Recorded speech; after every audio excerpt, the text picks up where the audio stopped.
أشرقت نفسي بنور من فؤادي حينما رددت يا رب العباد. الحمد لله وحده والصلاة والسلام على من لا نبي بعده فأعوذ بالله من الشيطان الرجيم بسم الله الرحمن الرحيم قد أفلح المؤمنون الذين هم في صلاتهم خاشعون صدق الله العظيم وصدق رسوله النبي الكريم ونحن على ذلك من الشاهدين والشاكرين. آج ہمارے وعظ کا موضوع ہے نماز خشوع کے ساتھ ادا کرنا. کل تو بیان ہوا تھا نماز کی اہمیت اور فضیلت پر، اور آج ہے نماز کو صحیح طریقے سے ادا کرنا. صحیح طریقے سے دیکھیے، نماز عمدہ طریقے سے پڑھنا وہ کہلاتا ہے جو اللہ تعالیٰ کو مطلوب ہے. بندے سے اللہ تعالیٰ جس طریقے کی عبادت چاہتے ہیں، جس طریقے کی نماز چاہتے ہیں، اگر بندہ اس طریقے کی نماز ادا کرتا ہے تو وہ نماز اللہ کو محبوب بھی ہے اور اللہ کے ہاں مقبول بھی ہے. اسی وجہ سے علماء میں اختلاف ہے. بعض علماء نے یہ کہا ہے کہ بغیر خشوع کے نماز ہوتی ہی نہیں ہے، اور بعض علماء نے کہا نماز تو ہو جاتی ہے لیکن اللہ کے ہاں قبول نہیں ہوتی ہے. اور قبول کا مطلب یہ ہوتا ہے کہ جو بندے نے عبادت کی ہے اس پر اس کو ثواب نہیں ملے گا. جیسے حدیث میں ہے نا کہ بہت سے روزے دار ایسے ہیں کہ جن کو بھوک اور پیاس کے سوا کچھ نہیں ملا. مطلب یہ ہے کہ بھوکے اور پیاسے ہونے کا جو مزہ تھا وہ تو پا گئے، لیکن جو اس پر اجر و ثواب ملنا تھا وہ نہیں ملا. کیوں؟ اس لیے کہ اس نے روزہ رکھ کر ایسے بہت سے کام کیے جو اللہ تعالیٰ کو پسند نہیں تھے. ایسے ہی بہت سے لوگ نماز کی نیت باندھ کر ایسے بے شمار کام کرتے ہیں جو نماز میں نہیں کرنا چاہیے، جو اللہ تعالیٰ کو پسند نہیں ہے. اور خشوع کے معنی آتے ہیں سکون کے، اور سکون کی دو قسم ہے، ظاہری سکون اور باطنی سکون. ظاہری سکون کا مطلب یہ ہے کہ جب وہ نماز پڑھ رہا ہو تو اس کے اعضاء نماز کی ضرورتوں کے علاوہ حرکت نہ کریں. جیسے قیام میں ایک انسان کھڑا ہے تو اب اس کو رکوع میں جانا ہے تو مومنٹ کرے، پھر رکوع سے اٹھنا ہے تو مومنٹ کر لے، کھڑا ہو جائے. سجدے میں جانا ہے، ٹھیک ہے، لیکن اس کے علاوہ کچھ اور نہیں کرنا چاہیے. مثلا ہمارے ایک دوست تھے، اور جب بھی دوست تھے، کیا دوست ہیں، ابھی بھی ہیں، تو جب بھی کبھی ان کے ساتھ ہم نے نماز کی نیت باندھا ہے تو ان کا ایک ہاتھ جو ہے ناک کے نیچے ضرور جاتا. مطلب وہ بغیر کھجلائے ان کی نماز نہیں پوری ہوتی. تو بہت سے لوگوں کا ہاتھ اوپر کو جاتا ہے، سر کھو جاتے ہیں اور داڑھی سہلاتے ہیں، اور بہت سے لوگوں کا نیچے چلا جاتا ہے، اب وہ اس کے بغیر ان کی نماز نہیں ہوتی. تو یہ جو حرکت ہے یہ خشوع کے خلاف ہے، خشوع کے خلاف ہے. خشوع کا تقاضا یہ ہے کہ نماز میں ادھر ادھر دیکھے بھی نہیں. بے شمار لوگ ایسے ہیں، آج بھی آپ دیکھ لیجئے، کبھی آپ دیر سے آئیے تو آپ کو نماز میں ایسے لوگ مل جائیں گے جو مسجد کی دیواروں کو بھی دیکھتے رہتے ہیں اور دائیں بائیں بھی دیکھتے رہتے ہیں. سمجھے آپ؟ دیکھتے رہتے ہیں، پیچھے مڑ مڑ کے دیکھتے ہیں. بعض لوگ ایسے بھی ہیں، اور جو ہے ان کی نماز بھی نہیں ٹوٹتی ہے، نماز پوری کر لیتے وہ، چاہے تنہا پڑھیں چاہے امام کے ساتھ. تو یہ جو نماز میں ادھر ادھر دیکھا جاتا ہے یہ بھی خشوع کے خلاف ہے. باقاعدہ قرآن کی آیت ہے کہ وَإِذَا قَامُوا إِلَى الصَّلَاةِ قَامُوا كُسَالَىٰ، کہ بعض لوگ ایسے ہیں کہ جب وہ نماز کے لیے کھڑے ہوتے ہیں تو بڑی سستی کے ساتھ کھڑے ہوتے ہیں، بڑی سستی کے ساتھ. آپ کہیں بھی اذان کے بعد آپ کہیں بھی کسی بھی مسجد میں جہاں سے لوگ داخل ہوتے ہیں، انٹرس کی جو جگہ ہے وہاں آپ بیٹھ جائیے، تو آپ دیکھیے گا کہ مسجد میں جو لوگ داخل ہو رہے ہیں بڑی سستی کے ساتھ داخل ہوں گے، جمائی لیتے ہیں، جیسے لگے گا بڑی مشکل سے بیچارے آئے ہیں. اور سلام پھیرنے کے بعد آپ دروازے پہ کھڑے ہو جائیے، اتنی تیز بھاگیں گے جیسے لگتا ہے کہ یہ دوڑ میں فرسٹ آ جائیں گے سلام پھیرتے. تو یہ ان کے خشوع کی کیفیت ہے. کسی بھی مسجد میں دیکھ لیجیے آپ، سلام پھیرنے کے بعد وہ چستی آتی ہے کہ بس دیکھتے رہ جائیے آپ. اور تکبیر اولیٰ میں پہنچنے میں اتنی مشکل پیش آتی ہے، آپ جائیے، آپ بڑھیے، ارے آپ جب کھانا کھائیں گے آپ نہ کریں گے، اور جب جو ہے جماعت کھڑی ہوگی آپ آگے چلے گے. تو یہ ہے حالات لوگوں کے. نماز کے ساتھ جو لوگوں کی بے توجہی ہے اور جو غفلت اور سستی ہے، یہ بڑی جو ہے افسوس کی بات ہے. کل یہ بات آئی تھی سامنے کہ لوگ یہ کہا کرتے ہیں کہ فلاں آدمی نماز پڑھتا ہے لیکن جو ہے اس کی نماز سے اس کو کوئی فائدہ نہیں ہوتا ہے. یہ بات آئی تھی نا، ان الصلاۃ تنہا عن الفحشاء والمنکر. بلکہ لوگ یہاں تک کہنے لگے ہیں کہ جو نماز پڑھتا ہے وہ زیادہ جھوٹ بولتا ہے. تو اس کی وجہ کیا ہے؟ اس کی وجہ یہ ہے، دو بڑی وجہ ہے. ایک تو بڑی وجہ یہ ہے کہ وہ نماز اللہ کے لیے پڑھتا ہی نہیں ہے، اور دوسری بڑی وجہ یہ ہے کہ جو لوگ نماز اللہ کے لیے پڑھتے بھی ہیں تو اللہ تعالی جس طرح کی نماز چاہتے ہیں اس طرح کی نماز وہ نہیں پڑھتے.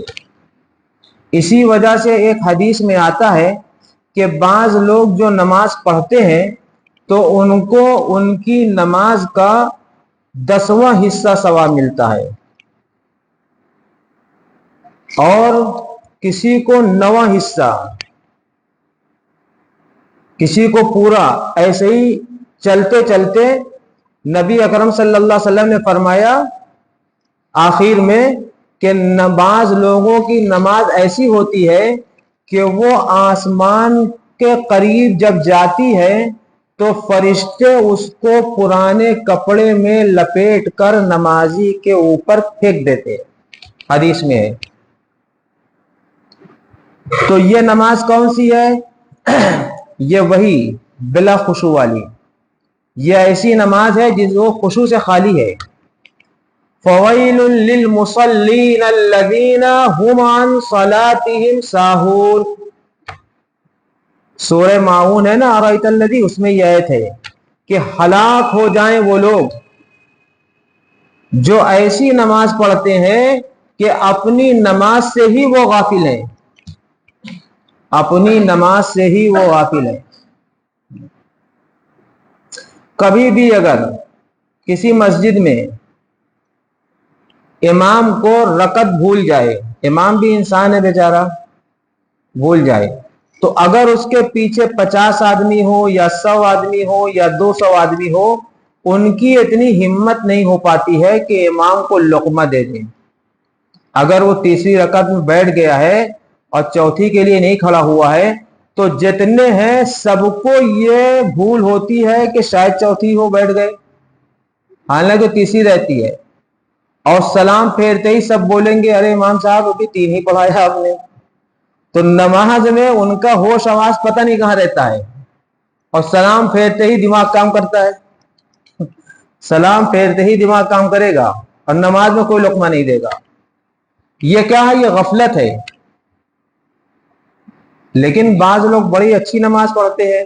کلکتہ کی ایک مسجد میں ایسا ہوا کہ امام صاحب جو ہے ظہر کی نماز میں 3 رکعت پر بیٹھ گئے. بہت بڑی مسجد تھی اور جو ہے 3 رکعت پہ بیٹھ گئے اور کوئی لقمہ نہیں دے رہا ہے کہ کھڑے ہو جائیے چوتھی کے لیے. ایک شخص نے لقمہ دیا, اللہ اکبر, تو امام صاحب اس کے لقمے پہ کھڑے ہو گئے.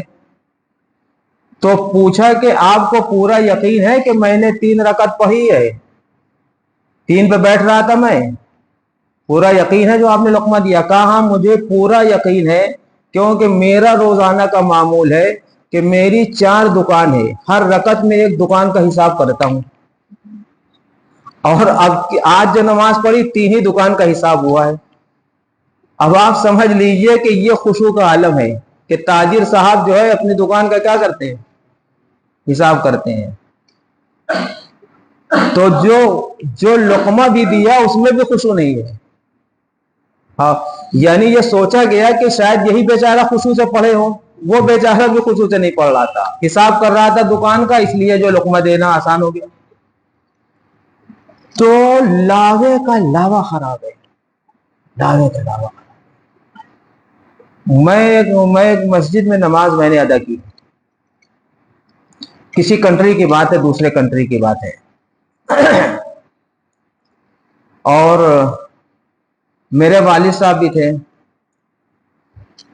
اور مسلم ملک تھا وہ, اور اس مسلم ملک میں اس مسجد میں نماز پڑھا تو میں نے بعد میں شمار کیا, اندازہ لگایا تو تقریباً 200 سے 250 کے بیچ میں نمازی تھے, اور سب غفلت کے ساتھ نماز پڑھ رہے تھے, اور کوئی بھی شرع کی نہ صورت میں تھا اور نہ شرع کے لباس میں تھا. صرف 3 لوگ تھے, ایک امام صاحب اور ایک میرے والد صاحب اور ایک میں, بس. تھوڑی تھوڑی داڑھی ہمارے نکلی تھی, کٹی نہیں تھی, باقی سب داڑھی منڈوں سے مسجد بھری تھی, اور سب جو ہے کوئی قرآن رکھ دے رہا تھا زمین پر, کوئی اپنا ہیلمٹ زمین پہ رکھ دے رہا تھا, کوئی ہیلمٹ نہیں کیپ, اور نماز پڑھ رہے تھے, کوئی ادھر دیکھ رہا کوئی ادھر دیکھ رہا ہے. تو یعنی مسجد میں یہ عالم ہے لوگوں کا. تو یہ جو نمازیں ہیں یہ نمازیں اللہ کے عرش تک نہیں پہنچتی ہیں. ہاں, نماز تو وہ چیز ہے جو عرش کو ہلا دیتی ہے, عرش کو ہلا دیتی ہے.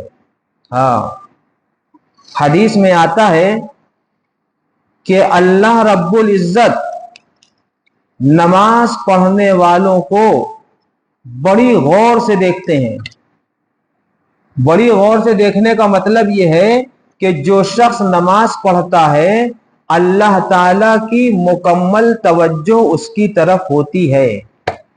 اور حدیث میں ہے کہ جب وہ ادھر ادھر دیکھنے لگتا ہے, جب وہ ادھر ادھر دیکھنے لگتا ہے نماز میں, تو پھر اللہ تعالی اپنی نظر رحمت ادھر سے ہٹا لیتے ہیں. اب یہ ہمارے اوپر ہے کہ ہم چاہیں تو اپنی نماز میں اللہ کی رحمت بٹور لیں, اور چاہیں تو خشوع سے اپنے قلب اور اپنے بدن کو خالی کر کے اللہ کی رحمت سے محروم ہو جائیں. ہم لوگ نماز میں برکت ہے نا, نماز میں برکت ہے, لیکن نماز برکت والی پڑھیں تو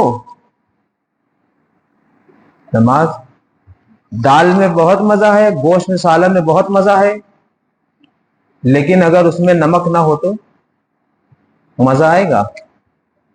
نہیں مزہ آئے گا.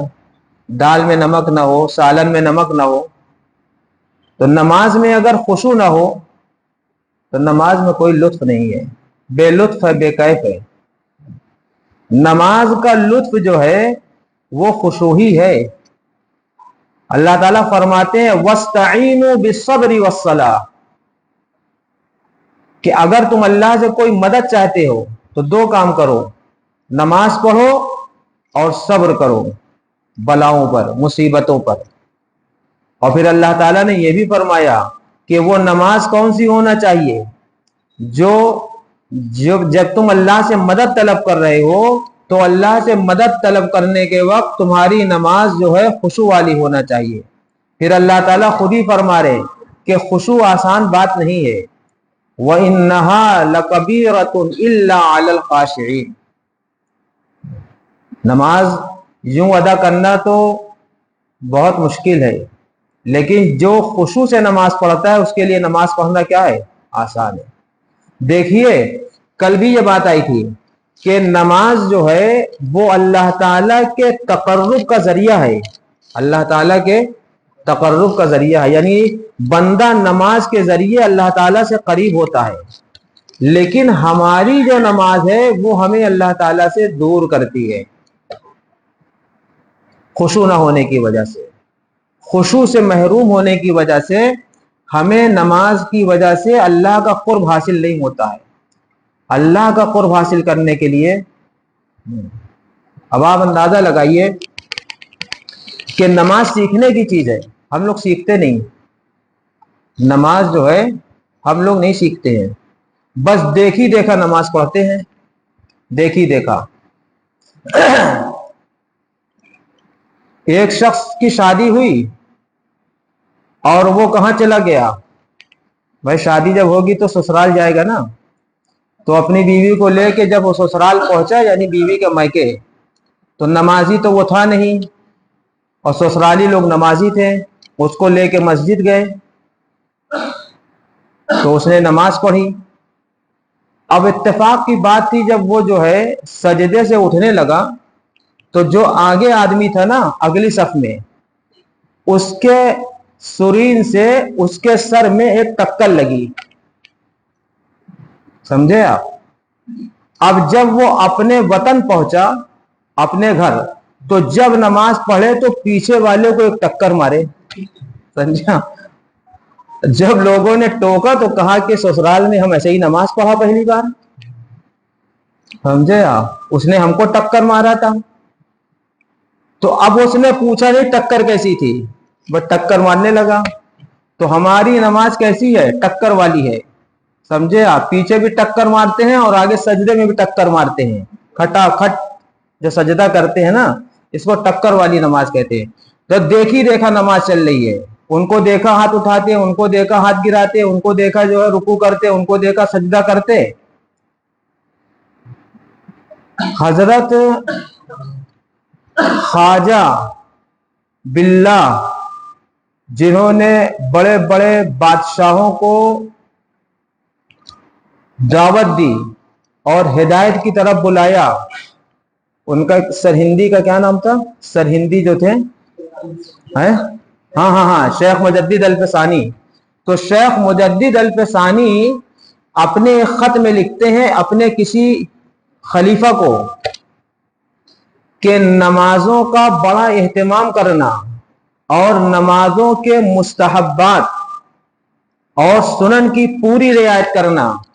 اور اسی میں وہ یہ لکھتے ہیں مجدد الفسانی رحمت اللہ علیہ، بہت بڑے مجدد گزرے ہیں، اسی میں لکھتے ہیں کہ میرے عزیز یہ یاد رکھو کہ نماز کی حالت میں حضرت محمد صلی اللہ علیہ وسلم نے جہاں انگلیوں کے سمیٹنے کو بتایا ہے اور جہاں انگلیوں کو کشادہ رکھنے کا حکم دیا ہے، اس میں بھی بہت بڑی مصلحت ہے اللہ کی. اس کو کبھی بھی نماز میں مت چھوڑنا. تکبیر اولیٰ کے وقت یہ حکم ہے کہ اپنی انگلیوں کو اپنی حالت پہ رکھنا اور ان ہتھیلیوں کو قبلے کی طرف رکھنا. تو اگر کوئی ان انگلیوں کو زیادہ پھیلا دیتا ہے اس طرح سے تو یہ بھی غلط ہے، اور اگر کوئی انگلیوں کو اس طرح سے سمیٹ دیتا ہے تو یہ بھی غلط ہے. اس وقت حکم یہ ہے کہ اپنے حال پہ رکھے. تو انہوں نے یہ بات اپنے خلفاء کو لکھی کہ نماز میں انگلیوں کے کشادہ کرنے اور جو ہے ان کو سمیٹنے کا جہاں جہاں حکم ہے اسی طریقے سے نماز ادا کرو گے جب تمہاری نماز پر اثر ہوگی. جب وہ انگلیوں کے بارے میں یہ لکھ رہے ہیں جو مستحب عمل ہے، تو جن کے رکوع و سجدے صحیح نہیں ہیں ان کی نماز کا کیا حال ہوگا؟ سوچئے آپ. کبھی اس اینگل سے سوچا ہم لوگوں نے؟ نہیں سوچا. کتنے کروڑ مسلمان ہیں جو نماز ادا کر رہے ہیں, کتنے کروڑ جو ادا کر رہے ہیں, جو ادا نہیں کر رہے ہیں ان کی بات نہیں کر رہا ہوں, اور کتنے سال سے کر رہے ہیں اور سورہ فاتحہ کا مطلب نہیں سمجھ رہے. سورہ فاتحہ کا مطلب نہیں سمجھ رہے. کسی بھی مسجد میں چلے جائیے, انکوائری کر لیجئے, دیکھیں قاری صاحب جا رہے ہیں انکوائری کرنے, تو انکوائری کرنے جو ہے کسی بھی مسجد میں چلے جائیے, اور وہ چلے گئے انکوائری کرنے. تو یہ جو ہے حال کیا ہے کہ سورہ فاتحہ کا انہیں ترجمہ بھی نہیں معلوم ہے, کیا من لگے گا؟ جبکہ سورہ فاتحہ کے بارے میں حضرت ابو ہریرہ سے روایت ہے کہ ہر آیت پر اللہ تعالی بولتے ہیں, ہر آیت پر. ہاں, جب بندہ الحمدللہ رب العالمین کہتا ہے تو اللہ تعالی حمدنی عبدی کہتے ہیں, اور رحمان الرحیم کہتا ہے تو اللہ تعالیٰ اس وقت بھی کہتے ہیں مجدنی عبدی. ہر آیت پر اللہ بولتے ہیں, بندہ سمجھتا ہی نہیں. نہ وہ یہ سمجھتا ہے کہ ہم کیا بول رہے ہیں, اور نہ وہ یہ سمجھتا ہے کہ پروردگار کیا کہہ رہا ہے ہم سے. تو اس کی نماز میں کیا لطف آئے گا؟ نماز کو جاندار بنائیے. ہماری نماز بے روح ہے, بے روح ہے, ہماری نماز میں جان نہیں ہے. ہاں, بے جان نماز ہے, اور بے جان چیزوں سے کبھی کوئی فائدہ ہوتا ہے؟ نہیں فائدہ ہوتا, کوئی فائدہ نہیں ہے. تو نماز کو جاندار بنانے کی ضرورت ہے, اور نماز جو جاندار بنتی ہے, نماز کی جو روح ہے وہ کیا ہے؟ خشوع ہے, فقط خشوع. قرآن کہہ رہا ہے قد افلح المؤمنون الذین هم فی صلاتهم خاشعون. کامیاب ہو گئے وہ سارے مومن, کامیاب ہو گئے وہ سارے مومن جن کی نماز میں خشوع ہے, جن کی نماز میں خشوع ہے. آگے اللہ تعالیٰ نے مومنوں کی اور بھی صفات بیان کی ہے, پھر آگے فرماتے ہیں کہ اولئک هم الوارثون الذین یرثون الفردوس, کہ یہی مومن جن کی نماز میں خشوع ہے یہ جنت الفردوس کے وارث ہیں. کہاں کے؟ جنت الفردوس. نبی اکرم صلی اللہ علیہ وسلم نے فرمایا کہ جب تم اللہ سے جنت کا سوال کیا کرو تو جنت الفردوس کا سوال کیا کرو. بہت اعلیٰ جنت ہے یہ. جنت الفردوس ہی سے حوض کوثر کی نہریں جا رہی ہیں. ہاں, تو جنت الفردوس کا وارث وہ ہوگا جس کی نماز میں کیا ہوگا؟ خشوع ہوگا. لیکن کہاں جنت جانے ہم, کہاں جنت الفردوس جانے؟ جب اسی کے بارے میں نہیں معلوم ہے تو کیوں نماز میں محنت کریں؟ ابھی لوگ ہر چیز سیکھنے کے لیے بے چین رہتے ہیں. ایک سے ایک موبائل آ رہا ہے روز بروز ترقی کر کے, پہلے سے آگے دوسرا ہائی, اس سے ہائی, اس سے ہائی. تو ہر آدمی خرید رہا ہے, اور خرید کر اس کو چلانے کا ڈھنگ سیکھ رہا ہے, لیکن نماز پڑھنے کا ڈھنگ نہیں سیکھ رہا ہے. نماز کے مسائل سیکھنے میں کیا ہے؟ شرم آتی ہے. قرآن میں ہے فَظَلَّتْ أَعْنَاقُهُمْ لَهَا خَاضِعِينَ, بس ان کی گردنیں اس کے سامنے جھک گئیں, یعنی نماز میں گردنیں جھک گئیں. اور دیکھیے جھکنا بھی اللہ کے لیے ہونا چاہیے, اور اس کا تعلق زیادہ دل سے ہے. حضرت عمر نے ایک نوجوان کو دیکھا, تو حضرت عمر نے دیکھا کہ وہ جھکا ہے, تو جب دیکھا کہ جھکا ہے تو حضرت عمر نے کہا ارے اپنا سر اٹھا لو, خشوع جھکنے میں نہیں ہے, خشوع دل میں ہے. یعنی حضرت عمر کو اندازہ لگ گیا کہ وہ جو ہے ایک بہت بڑے جو ہے نمازی, اور جو مدرسے کے لائن کے لوگ ہیں وہ جانتے ہوں گے تھوڑا بہت سرکاری. تو بہرحال ایک جو ہے کیا کہتے ہیں, اب پوری بات میں بتاؤں گا, تھوڑی سی بتاتا ہوں کہ ایک صاحب کے بارے میں یہ معلوم ہوا کہ انہیں جب رشوت لینا رہتا تھا تو مسجد ہی میں بلاتے تھے. سمجھے؟ ہاں, رشوت کا پیسہ وہ مسجد ہی میں لیتے تھے.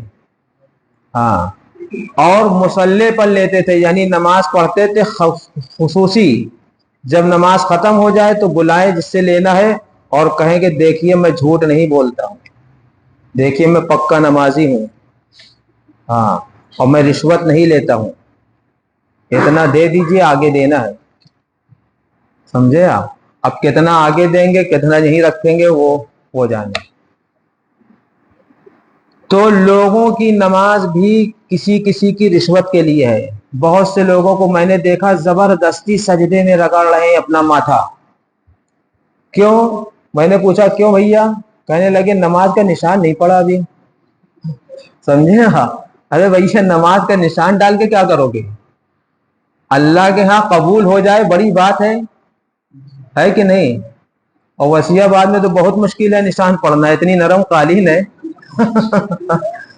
تو حالات یہ ہے کہ ریاکاری اس کو کہتے ہیں، جس کی نماز میں اس طرح کی ریاکاری ہوگی تو بتائیے اس کی نماز قبول ہوگی؟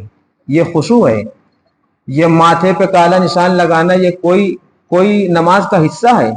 ارے کسی کا پڑ جاتا ہے، بیچارے پہلے غریب لوگ رہتے تھے، ان کے پاس مصلی بھی نہیں ہوتا تھا بچھانے کے لیے، تو وہ اپنی پیشانی ان کی جو ہے داغدار ہو جاتی تھی تخت پر، پہلے مسجدوں میں چٹائی نہیں ہوتی تھی، ہو جاتی تھی، اب کتاب میں پڑھ لیا ہے تو اب لوگ قالینیں پہ رگڑ رہے ہیں ماتھا۔ تو یہ جو نماز پڑھنے کا طریقہ ہے لوگوں کا، اور یہ جو فریب کے لیے نماز پڑھی جاتی ہے، یہ بہت بڑا گناہ ہے، یہ گناہ عظیم ہے۔ ہاں، خدا کو بھی دھوکہ دے رہے ہیں اور خود کو بھی دھوکہ دے رہے ہیں۔ یخادعون اللہ، اللہ نے قرآن فرمایا نا کہ یخادعون اللہ، کہ وہ اللہ کو دھوکہ دے رہے ہیں، تو اللہ تعالیٰ آگے فرماتے ہیں کہ حقیقت میں یخادعون انفسہم، حقیقت میں وہ خدا کو نہیں دھوکہ دے رہے ہیں بلکہ کس کو دے رہے ہیں؟ اپنے آپ کو دھوکہ دے رہے ہیں۔ برسہا برس سے نماز پڑھ رہے ہیں اور نماز ان کی صحیح نہیں ہے، اس لیے نماز کی مشق کرنے کی ضرورت ہے۔ صحابہ کرام رضی اللہ تعالی عنہم اجمعین ایک دوسرے سے نماز سیکھا کرتے تھے۔ ہاں، وہ کہتے تھے، ایک صحابی دوسرے صحابی کے پاس جاتا تھا اور کہتا تھا کہ مجھے بتاؤ کہ رسول اللہ صلی اللہ علیہ وسلم نماز کیسی پڑھتے تھے۔ ہاں، اور نبی اکرم صلی اللہ علیہ وسلم نے حکم دیا ہے لوگوں کو، صلو کما رأیتمونی اصلی، کہ تم نماز پڑھو جیسا کہ تم نے مجھے نماز پڑھتے دیکھا ہے۔ ایک شخص مسجد نبوی میں داخل ہوا، اس نے جلدی جلدی وضو کیا اور آ کے مسجد میں جو ہے جلدی جلدی نماز پڑھی، تو نبی اکرم صلی اللہ علیہ وسلم نے کہا کہ صلی فإنک لم تصلی، تم نماز دوبارہ پڑھو، تم نے نماز نہیں پڑھی۔ وہ نیت باندھنے لگا تو آپ نے تربیت کے لیے کہا کہ جاؤ وضو کرو پھر آؤ، تو اس کو 3 بار نماز آپ نے پڑھوائی، اور پھر آپ نے فرمایا کہ صلو کما رأیتمونی اصلی، یعنی وہ جو نماز پڑھ رہا تھا وہ خشوع والی نہیں پڑھ رہا تھا، ٹکر مار پڑھ رہا تھا، صحابی تھے، تو اللہ کے نبی نے تربیت کی ان کی۔ اب علماء کو چاہیے کہ وہ ان کی تربیت کریں، لیکن وہ خود ہی عوام کے ساتھ ٹکر مارے رہتے ہیں، تو ہو کیا؟ سمجھے آپ؟ سب کا وہی حال ہے قریب قریب۔ نماز جو ہے بہت، ہم نے بعض لوگوں کو دیکھا کہ واقعی بڑے خشوع و خضوع کے ساتھ نماز پڑھتے ہیں، عرب میں دیکھا اور جگہ دیکھا۔ حضرت مولانا شاہ ابرار الحق صاحب رحمۃ اللہ علیہ کو میں نے دیکھا، بڑے نورانی چہرے والے تھے، بڑے بزرگ تھے، ولی تھے، تو بہت اطمینان سے نماز پڑھتے تھے، اور قرآن بھی کبھی کبھی نماز پڑھاتے تو ان کے پیچھے ہم نے نماز ادا کی ہے۔ سنتوں کا بہت اہتمام کرتے تھے، نماز کی 51 سنتیں انہوں نے ہی جمع کی ہے، اور پورے ہندوستان میں اس کو انہوں نے عام کیا، پھر لوگوں نے ان سے لے لے کے کتابوں میں اپنی اپنی لکھا، تو وہ نماز کی مشق کراتے تھے۔ ہاں، اور وہ رکوع کر کے دکھاتے تھے، اور رکوع جو ہے وہ ایسا کرتے تھے، ہم لوگوں سے بھی مشق کرواتے تھے، ہم نے وہاں پڑھا ہے، تو وہ رکوع کبھی کبھی جو ہے وہ رکوع کرواتے تھے اور جو ہے گلاس یا کٹورا پانی کا رکھتے تھے رکوع کے وقت، کیونکہ رکوع کا جو مسئلہ ہے، جو صحیح رکوع جو کیا جاتا ہے نماز میں، وہ یہ ہے کہ سر اور سرین کا حصہ اور اس کے درمیان کا حصہ بالکل لیول میں ہونا چاہیے، ایک دم برابر، اور جو ہے